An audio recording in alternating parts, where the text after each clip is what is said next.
안녕하세요. 김태훈의 현명한 투자자 방송 시작하겠습니다. 오늘은 예전에 원방테크라는 이름으로 상장을 하는 회사인데요. 이 회사가 지금 최근 들어서 KN솔이라는 이름으로 바꿨습니다. 그러면서 이제 상장할 때 이름과 현재 사명이 달라져서 이제 헷갈리시는 분들이 많은데요.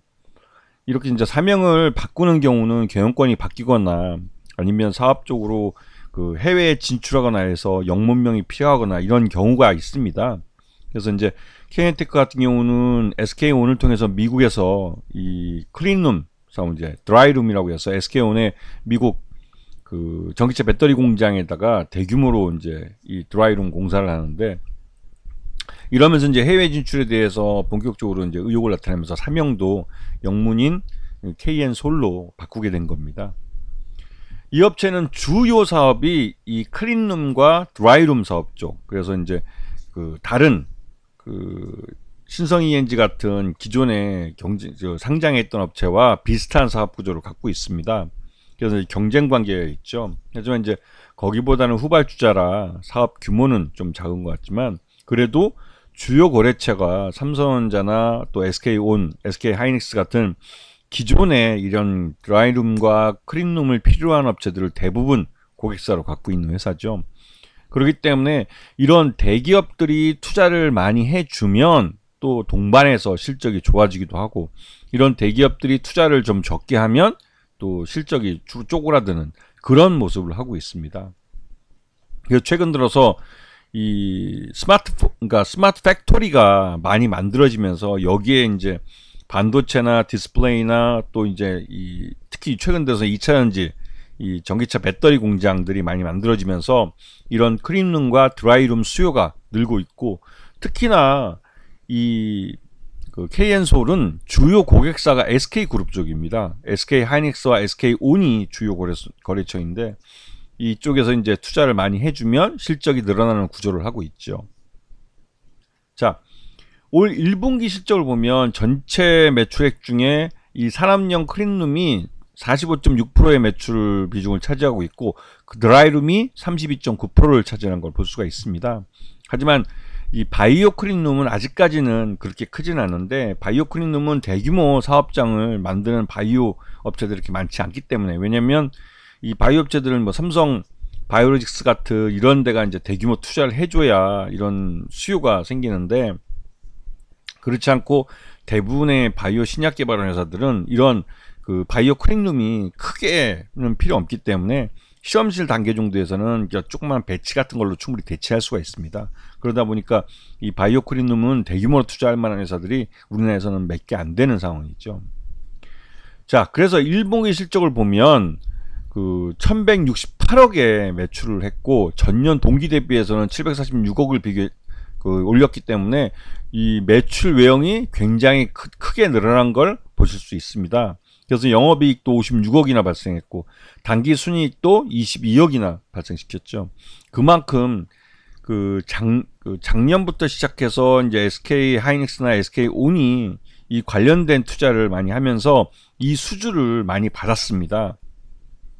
특히나 이 SK온이 그 미국 현대차 조지아주 공장에 전기차 배터리 공장을 같이 동반해 진출하면서 이 조지아주 공장에 대한 투자가 이 실적 견인을 하고 있는 상황이죠. 왜냐면 올 10월 달에 이 양산을 준비하고 있기 때문에 상반기 중에 이런 클린룸이나 그러니까 드라이룸 공사를 대부분 다 마무리하고, 여기에 생산 공정에 들어가는 장비들이 들어가줘야 되는 겁니다. 그렇기 때문에 이 공사에 대한 이 진척도가 굉장히 빠르게 상반기 중에 이루어졌고, 그 상반기 중에 이루어진 데에서 이제 실적이 이제 발생을 한 것이죠. 그리고 이 회사는 MVH 코리아라는 이 회사가 최대주주로 있습니다.